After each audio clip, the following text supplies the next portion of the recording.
Bawa duduk di Bukit Jelutong ke? Ya.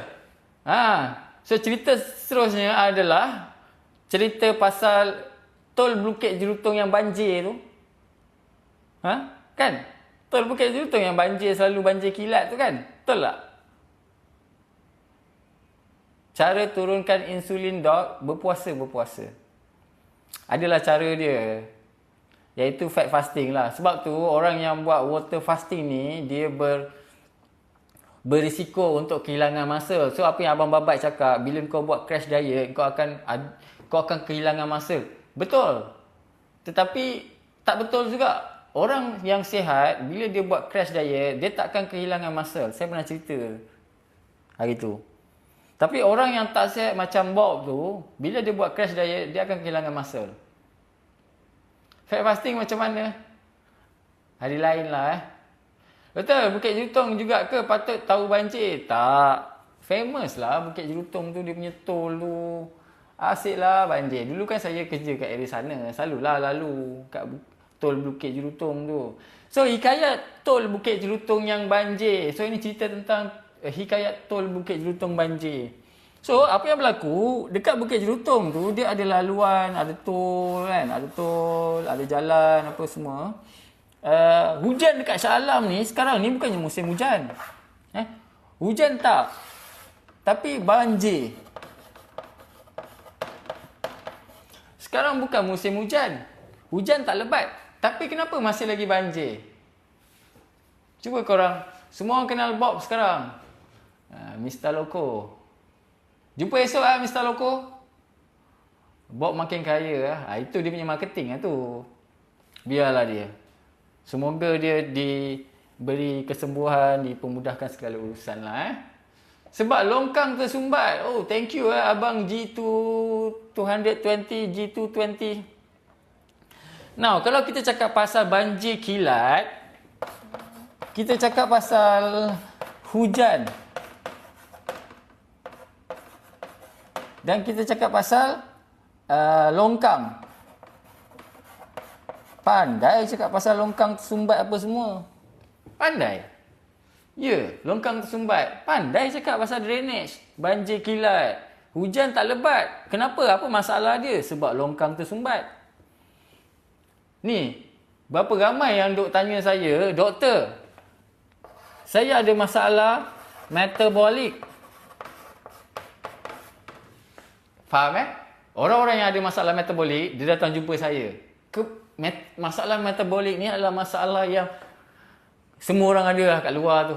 Tak kisahlah kencing manis ke, darah tinggi ke, sakit jantung ke, masalah gout ke, masalah obesity ke. Basically masalah ni. Kau ada masalah kencing manis? Ni kau. Kau ada masalah darah tinggi? Ni kau. Kau ada masalah jantung? Ni kau. So, korang duk tanya saya, doktor, kenapa saya masih lagi obes dok? Saya makan tak banyak dok. Kau tahu doktor tu cakap apa? Orang yang kau tanya orang tu, kenapa aku gemuk aku makan tak banyak? Kau tahu dia jawab apa? Kau kena jaga makan. Kau faham tak sekarang ni? Tak, sekarang kau faham tak? Tadi aku tanya, banjir, hujan tak lebat, tapi pandai kau jawab longkang.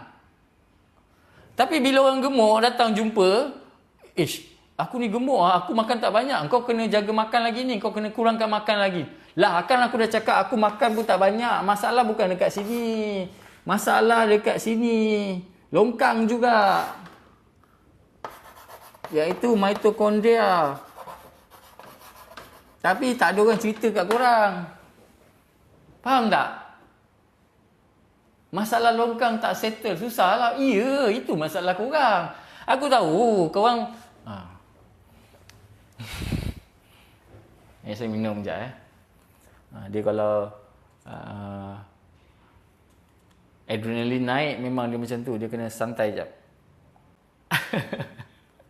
Ya. So, itulah dia. Engkau ada masalah obesity. Aku tahu kau makan tak banyak. Ya, kau tak payah cakap. Ya, saya tahu anda semua. Anda semua yang di luar sana yang ada masalah obesity, yang susah nak kurus, sebelum kau jumpa doktor, dia macam ni tau. Tak ada maknanya kau gemuk. Engkau terus pergi jumpa doktor. Tak ada maknanya, babe. Engkau mesti cuba something dulu. Paling-paling kau jaga makan dulu. Betul tak? Tak ada orang gemuk, dia tak jaga makan, dia terus pergi jumpa doktor. Tak adanya, babe. Tak ada maknanya dia nak membuang duit jumpa doktor sebab dia tahu doktor pun bukan betul pun. Ha. Ya, betul tak? Paling-paling pun, engkau bodoh mana pun lah, kau tak ada ilmu mana pun, paling-paling kau akan jaga makan lah. Kau jumpa doktor, doktor suruh jaga makan. Lah, buat apa kau jumpa dia? Kena pilih makanan berhasiat. Tak, sekarang ni, makan pun tak. Kenapa tak kurus juga? Ha? Makcik-makcik kat luar tu kadang-kadang makan pun tak. Kenapa tak kurus juga? Siap jumpa dietitian lagi. Ha. Tapi tak selesai-selesai juga masalah. Sebab korang duk fikir, yang korang fikir duk yang masuk. Itu je sibuk dia fikir. Sebab itulah masalah tak selesai. That's why korang kena fikir pasal mitokondria ni. So, bila nak cerita pasal mitokondria, mulalah keluar orang-orang yang nak jual suplemen. Ni Mr. Loco suka lah. Sorry. Menyebarkan fitnah pula. Kalau nak dapatkan CoQ10 yang baik, boleh contact Mr. Loco. Dia memang provide produk-produk yang berkualiti. Tapi korang kena ingat. Sampai bila kau nak berharap kepada suplemen? Kena workout? Bukan. Bolehlah salah satu cara. Tapi kau kena faham. Masalah mitokondria, kau bayangkan mitokondria ni umpama longkang tersumbat. Dia tersumbat disebabkan oleh radang. Sumbat. Engkau nak banjir kilat ni selesai, apa yang kau buat? Kau hilangkan tersumbat. Betul tak? Kan? Kau hilangkan tersumbat, banjir takkan berlaku. Sama juga dalam badan, kau hilangkan radang, kau akan kurus.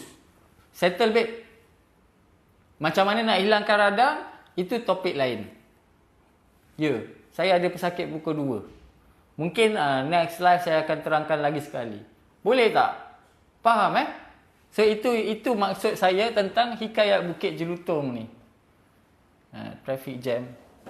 Cerita sikit dok. Dah 3 hikayat dah aku cerita hari ni. Kalau nak gemuk pula dok. Kalau nak gemuk, janganlah pilih untuk sumbatkan longkang. Pilihlah untuk increase makan ni. Macam mana nak hilangkan radang? Kena belajar tentang radang lah pula. Itu cerita lain. Saja je tu. Nak pancing saya tu. Esok pula kesian bawa. Esok saya ada conference lah dekat Imperial Hotel, anti-aging punya conference. Nak belajar. Masih lagi belajar. Dah tua-tua ni kena belajar lagi. Baik pulih radang, ya betul. Okay. PCOS. Nur. PCOS tu masalah metabolik, Nur. Masalah yang sama, Nur. Saya jawab, Nur. Doktor janganlah we one more. Mana ada, saya selalu live lah. Buat kelas formal ada modul doktor nak join, tak larat lah. Saya ni pun banyak passion. Radang video mitokondria boleh betul ke? Ya, punca mitokondria rosak memang disebabkan radang. Sebab tu saya bagi perumpamaan gini. Mitokondria longkang, sumbat radang. You hilangkan sumbat, you hilangkan radang. Ada banjir tak? Banjir tak ada. Masalah metabolik ada tak? Masalah metabolik tak ada.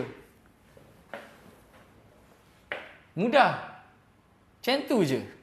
Brief doktor nak tahu ni. Itulah brief dia. Itulah yang brief tu.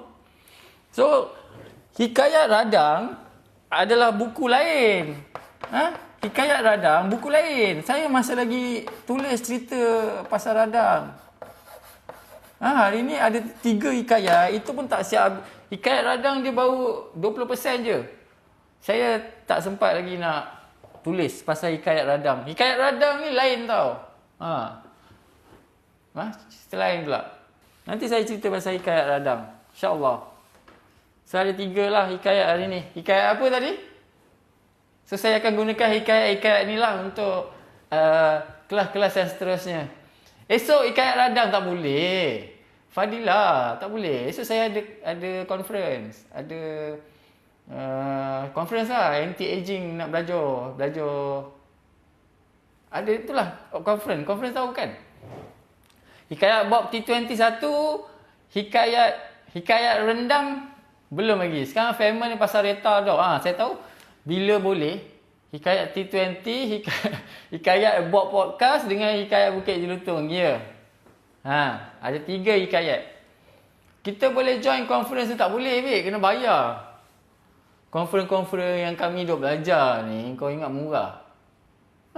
Sebab tu lah Bob datang sini jumpa saya. Saya pun pergi kelas tak murah, babe. Tapi disebabkan Dr. John adalah special dia. Sempat 2 hikayat Bob kan dengan hikayat Bukit Jelutong. Tapi hikayat Bob T20 tu best tau. Kau patut join yang pada awal-awal tu tadi. Sayang. Tak apalah, tak ada rezeki. InsyaAllah. Saya ikut Dr. John masuk boleh? Tak boleh. Show lah. Masuk dalam beg saya boleh. Tapi saya tak bawa beg kot esok. Naik. Buat ibu dok. Saya tu pandai lah. Kalau Bob datang mesti dapat diskaun. Sebab apa? Sebab benda-benda ni semua entah. Nak cakap orang ada cerita, tak ada juga kan. Benda-benda ni semua ada dekat dalam ni lah. Fat fasting ni, korang pergilah cari buku Fat Fasting Dr. Azim ni. Umairah sempat dengar ketiga-tiga hikayat. Alhamdulillah Bob dapat jemputan. InsyaAllah kalau ada rezeki saya jumpa dia. Masuk YouTube tak live hari ni, InsyaAllah saya akan boleh. Nanti saya postkan. Ada buku pasal radang dok? Ada, mesti ada. Saya tak adalah, saya tak jual buku. Macam mana nak generate new mitochondria kurangkan radang. Ambil doktor dah pandai joke, mula live dulu macam Dusty, jangan macam tu Dusty. Kita biasalah. With experience. Awal-awal dulu yang malu betul tu, malu dulu. Buku tu beli dekat mana? Itu buku tu Dr. Azim bagi hadiah kat saya. Dr. Azim bagi hadiah. Special lah design.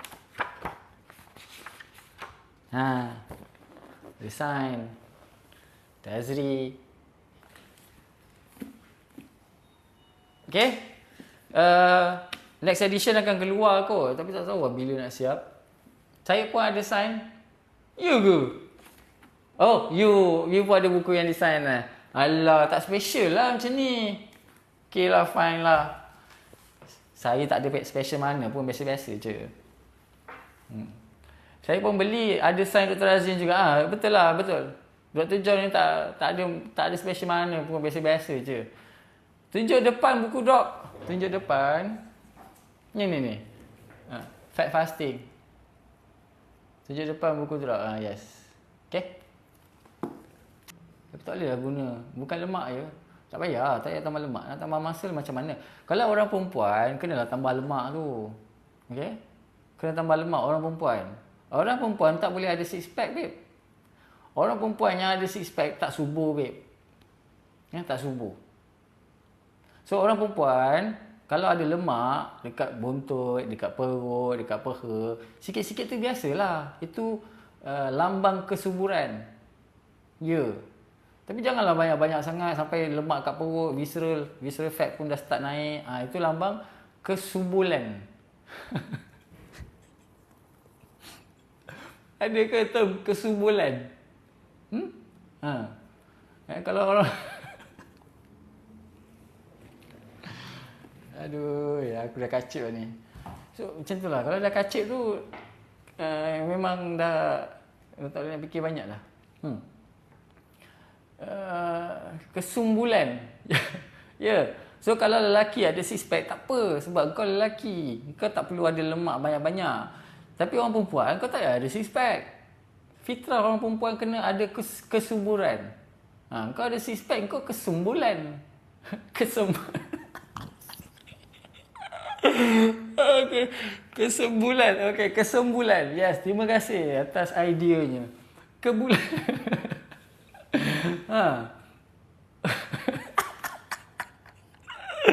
Apa yang kesembulannya? Tak ada apa yang sembulnya. Dah ada segi spek bagus lah.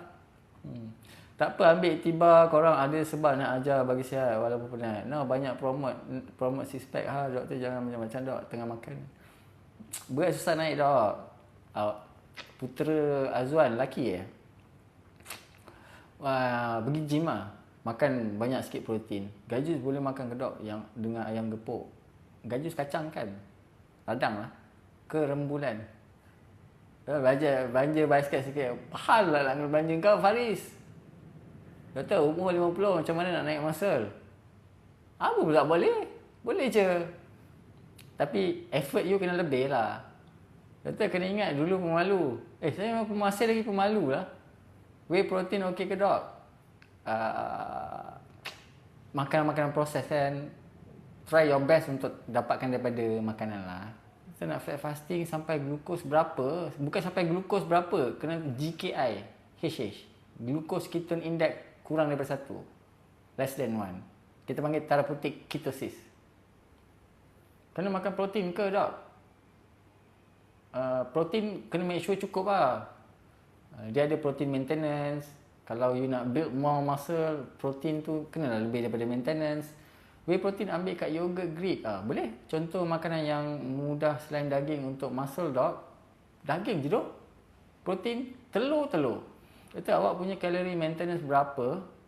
Kalori maintenance saya tak, saya tak kira sangat pun. Saya ni bukannya batak sangat nak mengira kalori macam orang kat luar tu loh.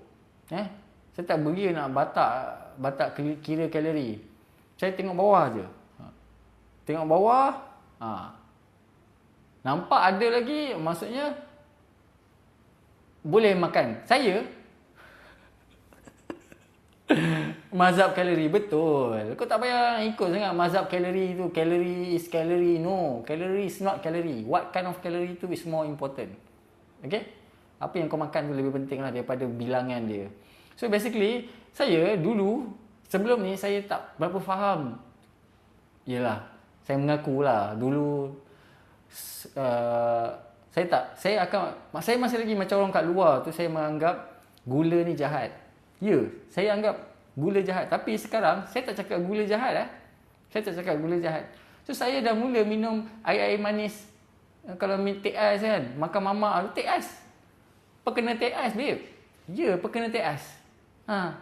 Sampai bila saya nak kena stop minum air kosong balik, apabila saya tengok bawah dah tak nampak. Tu sedar lah. Tapi janganlah nak tunggu dah tak nampak baru nak stop take ais tu. Itu perumpamaan dia. Okay? Kalau dah tengok bawah dah tak nampak tu, itu dah jadi bob. Perumpamaan dia. Kau pakai seluar tu nampak sikit ni dah start naik kan. Dah ada dekat tepi ni dah naik. Tahulah lemak tu makin banyak. Maksudnya kenalah kurang-kurangkan. Macam tu lah. Kau tak payah nak beria lah kira kalori Tak payah nak beria sangat. Okay lah, dah lah. Saya ada patient. Assalamualaikum semua. Bye. Jumpa lagi. Sebelum tu, apa yang baik datang daripada Allah Subhanahu Wa Taala, yang kurang baik datang daripada kelemahan diri saya sendiri. Kalau ada terkasar bahasa, saya minta maaf. Tersasul apa semua, ada marah ke, saya minta maaf sangat. Tapi itulah. Saya dalam proses nak memperbaiki diri. Saya tahu saya boleh banyak kena improve. Saya pun sedar juga cara penyampaian saya pun kadang-kadang tak ganas juga. Ada orang tak suka juga. Tapi that's the way how I am. InsyaAllah lah. From time to time saya akan cuba improve. Bersihkan hati tasawuf. InsyaAllah. Sama-sama lah kita Tak ada maaf, tak puas hati. Kita gaduh je tu. Bak datang Gaban, bak datang. Ni, Kota Damansara, Emporis. Bak datang. Lai. Okay, bye. See you.